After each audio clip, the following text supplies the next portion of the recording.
and welcome to Hypothetically Intentional, where we ask the question, what if we set intentions with everything we do? I'm your host, Michelle Albers, and today I have Allegra Havana with me. Welcome, Allegra. Hello, thank you so much, Michelle, for having me today. I'm so excited to have you. I cannot wait to hear what's happening in Havana's 13, which is your business. But before we drop into that, can you or would you be willing to set an intention for today? I would love to set an intention for today. So, today's intention, I would like to be peace. That's so beautiful.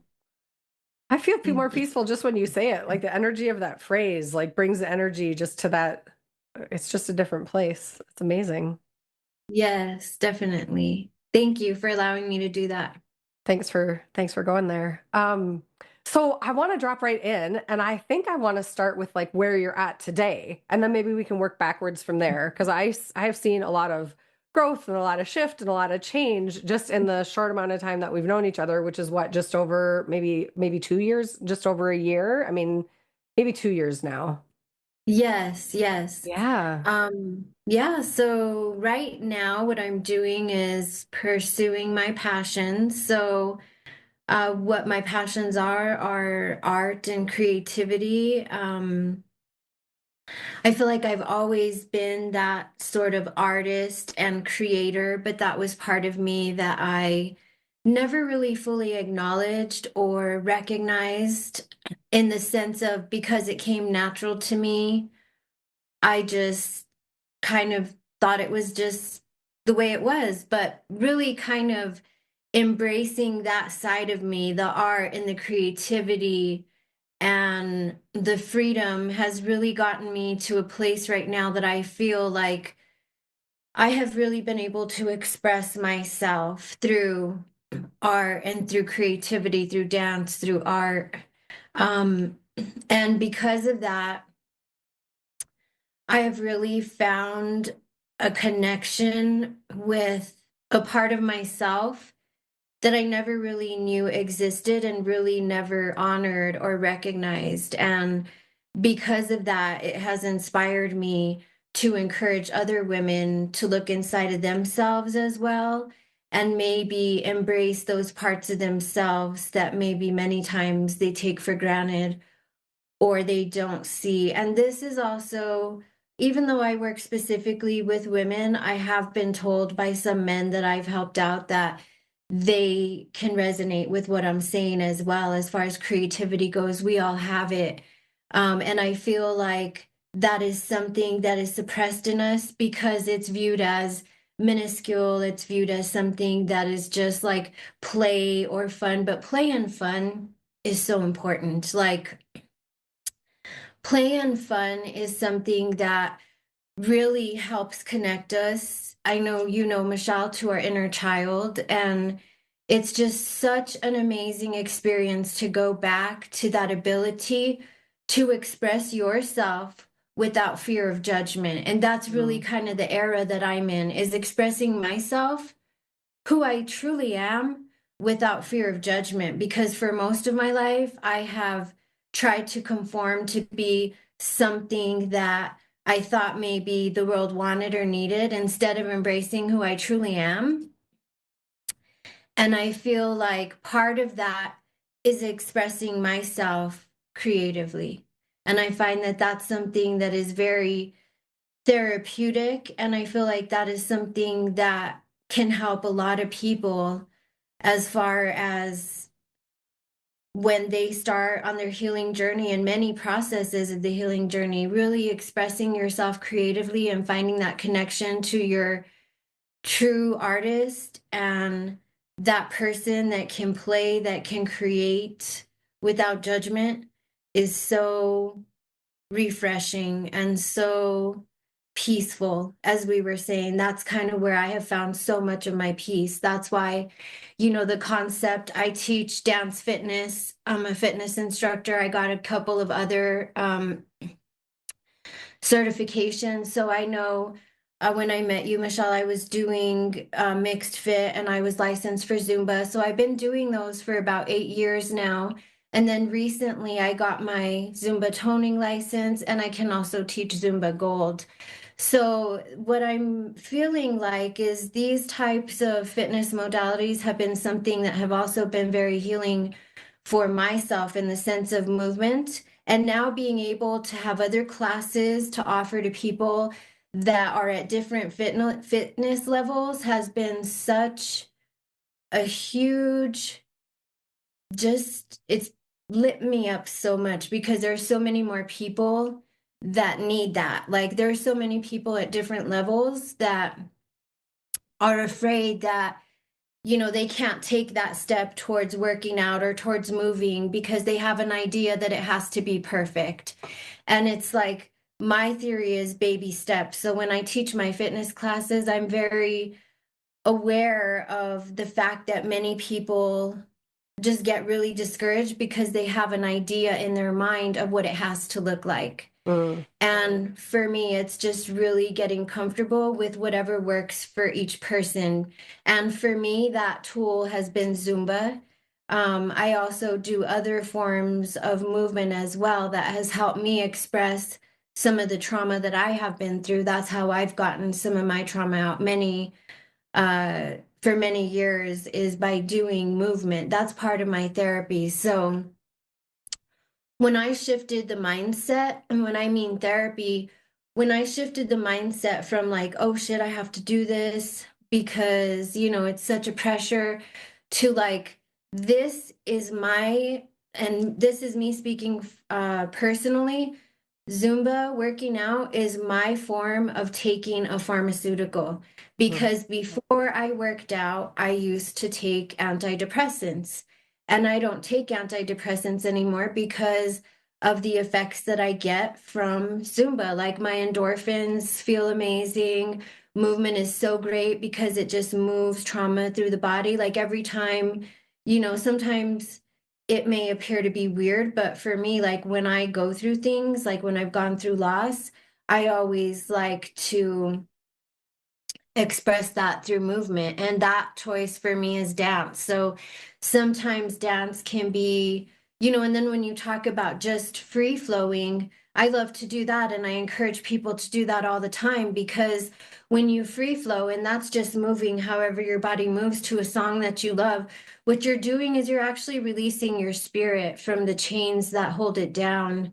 And there's such an amazing freedom from that act that is indescribable. And many times, what in my experiences is people feel like they need maybe a shot or something to get loose to dance because of that, because it's hard to let go of that ego, I guess you could say, and really just connect with your spirit.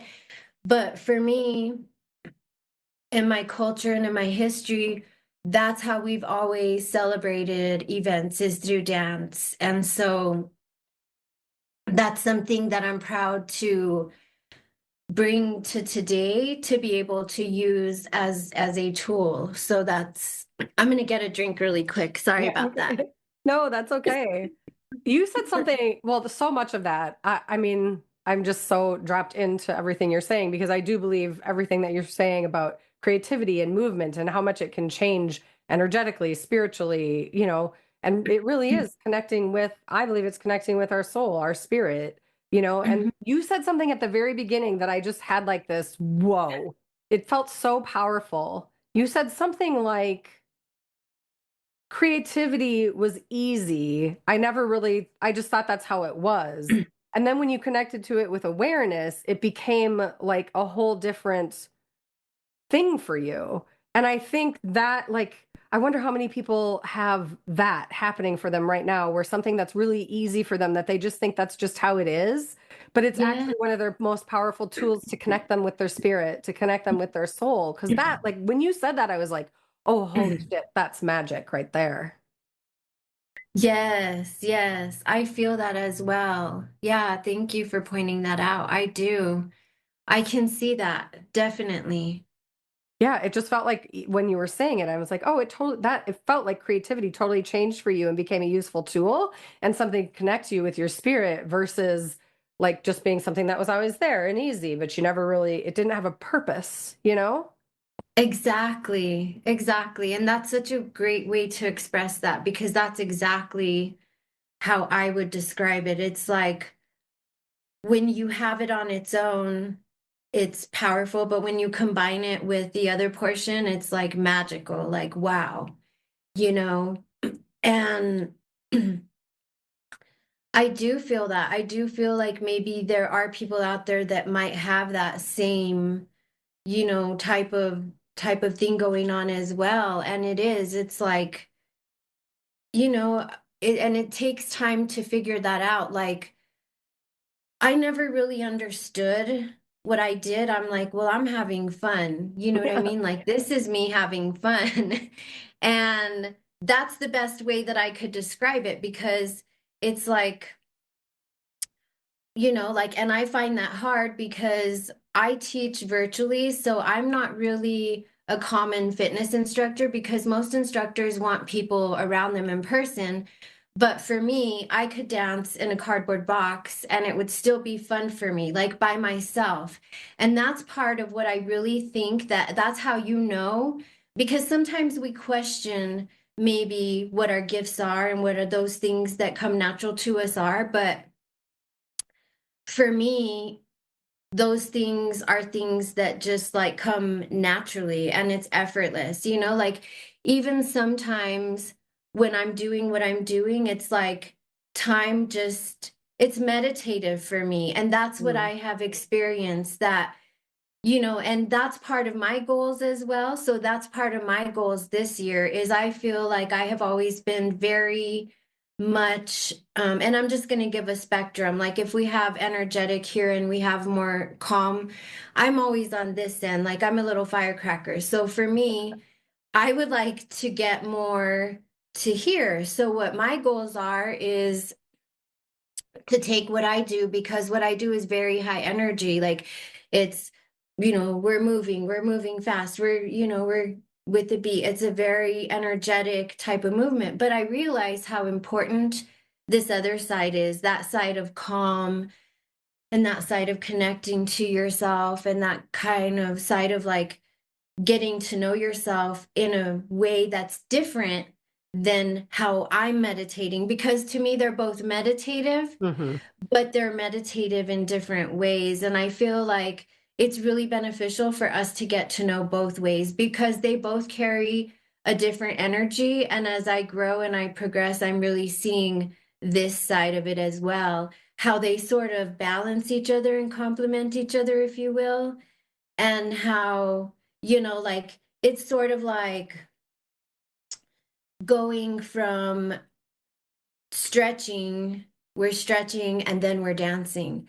So it's like they complement each other. And that's how I'm seeing that right now. And I'm also seeing, they say like in order to change things, you have to be able to be aware of them. So one of my awarenesses that I've come into is that it is very challenging for me to sit down and sit still and meditate. And that in itself is something that I'm willing to look at and to grow from, but I just kind of wanted to point out how I experience dance is in a meditative way because I'm not dancing with my ego, I'm dancing with my spirit. Like I'm not even here if that makes sense. I'm on another It level. does. It does make sense. And So much sense. yeah. I love speaking with people who do that, because it's like, or who admit to Yeah. doing that maybe is a better way to put it, because it's like that's so powerful. And like Yeah. just if you experience even a glimpse of it, like put some awareness to it because it can change everything. Oh, yeah. So It is. good. It is. Yeah. And that's why, like, and like before I became aware of these things, I just thought that these things were like, I guess you could say, like, viewed as kid-like or, oh, you're just Mm. having fun, and like, but I really see, like, that this is a huge part of what has connected us to our spirit. And we have lost that. We have lost our connection to spirit because we don't practice things that connect us to spirit. That's not a priority. So, for many of us that are trying to grow, like myself, I'm making it a priority. Like, that's why I want to start doing meditation more. And I want to, even though it sucks, like, that's the other thing is that even though things suck sometimes, we really just have to do it because that's the only way that you can do it is by actually doing it, you know? And sometimes the process is yucky, but it's like what I have found is just embracing it all, you know, like embracing the uncomfortableness and being okay with it. Because for me, I thought for the longest time that if I was uncomfortable, oh gosh, I can't be uncomfortable. But sometimes that, I mean, most all the time, that's how you grow is by being really uncomfortable, you know? So, that's the other approach that I have too. Many of my clients are women who have never worked out in their life. They don't know where to start. They may feel hopeless, like, where do I start? You know, I have these goals that I have to meet, but I don't know where to start. I have a family that's demanding of me. I have children, you know, I have all these responsibilities, and I just want to get some fitness in. And I feel like when you make that something that's fun for people and you make it something that connects them to their creativity, like in our class, we'll do stuff like we play the guitar, silly stuff.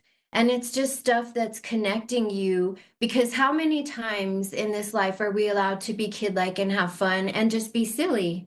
You know, there's many times that we have to carry these masks, you know, and it's nice to have that time to yourself with other women that you can really just express yourself. So to me, like when they talk about working out, it's like, oh, that's what we're doing.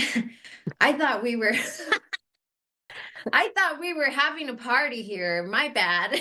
You know, like it's just such fun to be able to express yourself creatively. And I think like we have taken out the fun from working out. It's become so serious that it's like, no, you don't have to have a six pack. No, you don't have to run 17 miles in order to be able to say you worked out. You know, like I tell my ladies all the time, if you get up and you stand in front of your computer and you do like 10 minutes of weights with your arms, you know, your biceps, hey, that's better than zero. But the thing is, we're taught extremes and we're also taught like instant results, you know, like I want to go from the chia pet, like I want to grow like the chia pet. Like one day I have no no plant or anything and the next day I have all this hair, right? Like it's a process.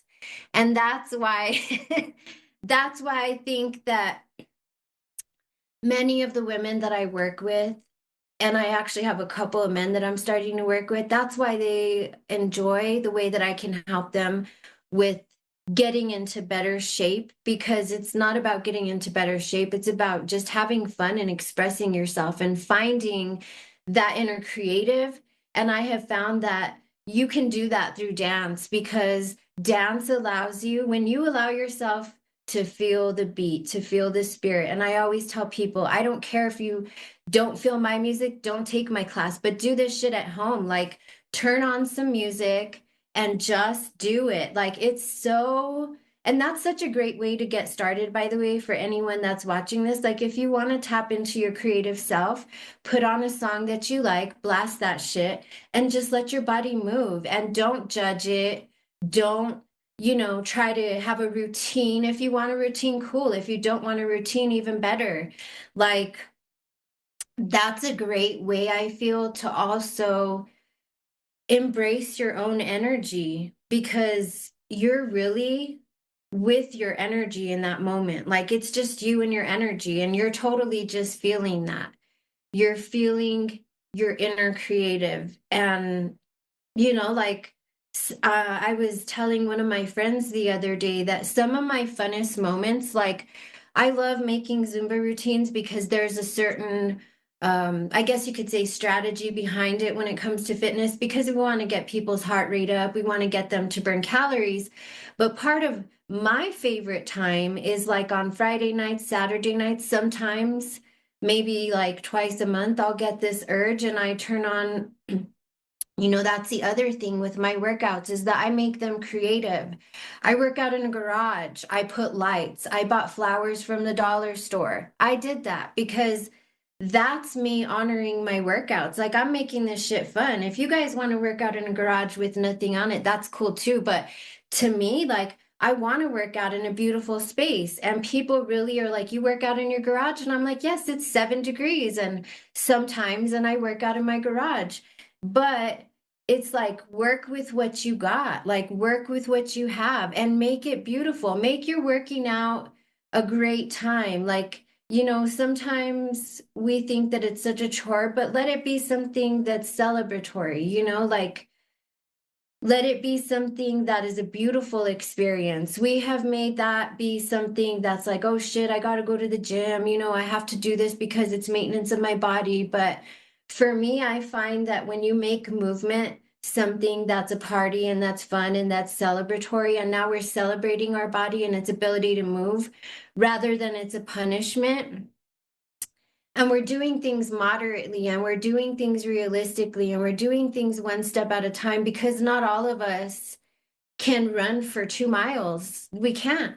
There's some people that can't even walk for one, and that's okay because we all have to start somewhere. And that's my message is I don't care where you're at. Like I even have helped people that I have a cousin that is on oxygen and she doesn't feel well. I've helped her as well, just with, minor stuff when you're in the chair. It's like it doesn't have to be what we've taught. And when you can really find that, I think it's such a powerful place to start with healing your body. That's so amazing. And I can say when we have you come in on the weekends and you do the class, your energy is palpable. It doesn't matter how many miles apart we are. You make it fun. You can feel your passion through the screen. It is amazing. We get done and the girls are like, she is so cool. Her vibe is so great. I'm like, it's through a screen. Isn't it fantastic? And they're like, this is so cool. So yeah, I mean, it's amazing. And I think that just speaks to it's aligned with your spirit. I mean, you are doing like you found you know? Yes, definitely. I think I want to shift gears because you said something a while back that now I really want to dive into, but if you don't want to go here, it's okay. But you said, Okay, I think you said in your culture that you dance as a part of celebrations. I would love to know more about right. your culture if you're willing to tell me more. Sure, certainly. So, I grew up in northern New Mexico in a small town. And the name of the town is Mora, New Mexico. And Mora, New Mexico is I guess you could say like agricultural town. So that's kind of what people do around there. But my grandparents, my great grandparents, my great great grandparents have always been in that area. And my background is I have Native American, I have Spanish, I also have Irish on my mom's side. So in the small town that I grew up in, we speak English and Spanish. And so when I grew up with my grandparents saying things in Spanish. So I'm bilingual. Um, I understand it a lot more than I, I guess you could say I speak it. Like I can speak it, but it's something that I understand, but it's been very much a part of my culture, my dual languages. And I grew up in a town that had a lot of culture. So in our town, it was primarily a Catholic town. So I grew up Catholic. And I grew up with a lot of traditions. So when I grew up, we had fiestas every single year. So we had some fiestas that would celebrate the churches that were in the town. And in our town, it was Our Lady of Guadalupe. And so every year we'd have a church fiesta along with that. And 4 fiestas, 4 celebrations. So for example, for graduations, for weddings, for political rallies, for fiestas, we always have had our own. culture of northern New Mexico music, and there's bands that play music that have, familiar tempos. They're usually rancheras, and they're people that will, there's bands that actually play. And we grew up, and when we'd have a family celebration, everybody knew, oh, this is so awesome. We get to buy our most beautiful dress, and we get to go to this celebration where we eat the most delicious food that all of the gramitas made and all of the aunts made, and we get to go eat all this homemade great food, and then we get to celebrate, eat cake, and then we get to dance. And like that was always so much fun. And part of what I grew up around is like, and sometimes and this is prevalent in the Hispanic culture, like if you see memes, sometimes you'll see like there's a party going on and the kids are sleeping, and that's literally how it is. I mean, I'm that's literally how it is. Like that's how we grew up. So we would go, to these celebrations. These celebrations would last until 2 a.m. and it's literally people just dancing. There's different dances. Like when there's weddings, there's different dances. One that they do is called the marcha, and it's similar to a wedding march, but there's a certain song that they play that we all know in that area that we dance to. So not only is there like partner dancing, there's little kids dancing, 3 and 4 years old, all over the dance floor. There's people that are having beer, they're eating, they're all the little kids are out. So it's very much a family thing, a family activity. And it's like it lasts for several hours. Like for most of the parties, that's the big part of it, right? Is like the dance, and that's like the best part of it. And usually they'll last till like 2 or 3 a.m. So, you have memories of going home really tired, but you had such a great time, and just some of my most fondest memories of my family and my culture revolves around those celebrations. Like there's so many pictures and so many memories. Like um I was going back through my photos the other day and I saw a photo of my daughter who was like 4 years old at the time, watching my dad and I dance together. And there's a certain type of dance that we love to dance, and that's a cumbia style dance. And it has a particular rhythm, but I could see my daughter watching me dance with my dad. And it's like there's always memories attached to that, right? So I just find it to be something that is so um it's sacred in its own way because it's attached to a lot of celebrations. Like we're not dancing when we're mourning, for example, but we are dancing in celebration. So that's kind of one of the things that I feel, because that's how I grew up. That's part of how I view dance, as a celebration. It really Mm. is, a celebration of life. And then where I grew up in New Mexico, I also grew up by many pueblos in the area. So there are many dances that take place during feast days.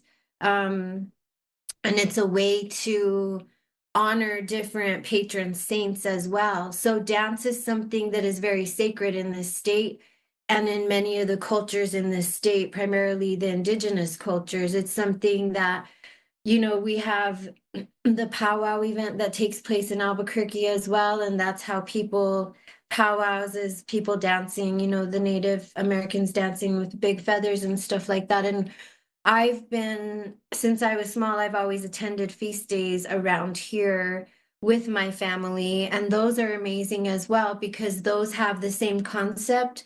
Um, there's a celebration of food, there's an offering, and then there's always a dance in the plaza, or there's always some type of celebratory um, aspect to it. And because of that, I feel like that is something that has just been ingrained in me, that when we're dancing, we're celebrating. So you're not talking about just your family, right? You're talking about the whole community coming together. The whole I community. I love that. Like I just Yes. heard so much community and everything you were just saying, and I was like, God, we got it wrong in Minnesota. I just don't feel like there's a lot, and maybe that's not fair, but it feels to me, and I've heard it from like people who like move into the state, that it's Minnesota is very almost like cliquey. Like we have our established friends because a lot of us have lived here our whole life. Not many people want to live in Minnesota, you know what I mean? Like with the weather. And so Yeah. it just feels like, it's cold, we stay inside. It's hot, we stay inside. And there are you can actively seek community events and they exist, but not like that, And it's not like there's a cultural or community thing where everybody comes together all the time. Or if there is, I'm missing it because I mean, like I said, I know there's pockets of things, but you just described every year, several times a year, the whole community comes together and they dance. They eat good food Oh, and yeah. they dance. That's amazing. Yes. And it really is. And it's like, whenever you see the value of that, it's so amazing. Like, whenever I go back home, my grandfather passed away recently, so I went back home. And even in cases where families are mourning, that's one thing about the community that I grew up in is that there was some people that used to cater for every single event and they donate this. They don't charge a thing. They give this to the family, and this woman who had done this for years had retired, and she's an older woman, and she came out of retirement for my grandfather's funeral because he was such a special man. And it was like, oh my God, I felt that. Like when I talked to Yeah. her, I just gave her the biggest hug because for me, we need so much more love. And it's like, that's a form of love. Like when people are hurting, to show up and to provide a whole meal for the village, like, wow, that's priceless. And I feel like we've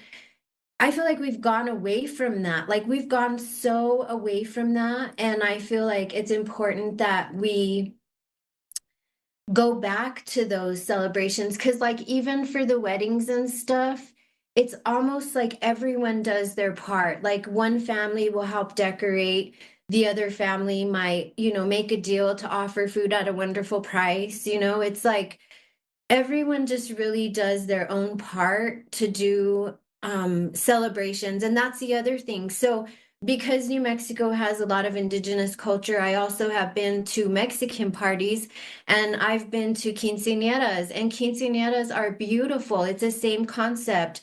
They dress up in beautiful gowns, it's celebratory. The decor is like so amazing and so beautiful, and everyone helps. Like you have aunts that are making the tamales, you have cousins that are making the cookies, you have like just this huge gathering. And I feel like that's one thing is that when you have, and whether they like each other or not, they're still going to show up. And it's like, that's the part that is the coolest for me. Like, you know what? They can be so disrespectful when it comes to whatever, but when it comes to honoring one of our family members in death or celebrating another one of our family members in life, it's like you really can see that even though they don't like each other, they put their differences aside. And I think that ties such good today in the concept of peace, Mhm. which this was intended to be, because it's like so awesome when we just can all work together. There's so much power in that. And that's just an example. Those celebrations are just an example. And like around graduation time, you can get invited to like 10 of those parties, and every single party has like amazing food, and you better wear some baggy clothes because by the end you will have eaten everything, danced your ass off, and smiled so big. Oh my gosh, that's So amazing. yeah, so yeah, thank you for asking me that. I'm happy to share that. Yeah. Yeah, that's so beautiful. So, I'm talking about community a lot lately, just that I feel like it's so important to have one that you can call that really drives you to a good place, that just takes you to your spirit, so to speak. And I think I think what you just described is exactly that. Like we can put it away, we can put whatever we need to put away and celebrate or mourn together as a community. And we're still human. We still have some stuff we need to put away, but that's just part of the life experience. And just to come together, I don't know, everything you just said, like so many mic drops today, like just one big mic drop, girl. Such a beautiful conversation. Thank Thank you. you. Is there Yeah, anything thank else you want you. to share? Um, Really, just to anyone out there that's doubting that they can be their authentic self, I'm just encouraging you to fucking go for it because it's amazing when you are. And thank you so much, Michelle, for having me on today. I absolutely loved it. It was great being on here. And I'm always appreciative for your support. I appreciate you so much, girl. I'm so grateful we Yes. met. Your light is Thank so fucking bright today. Like I can literally see it around you. I'm like, holy shit, she's glowing, literally. That's so Thank good. you. What a beautiful place to wrap up. That's a wrap for today. Bye. Be you every day.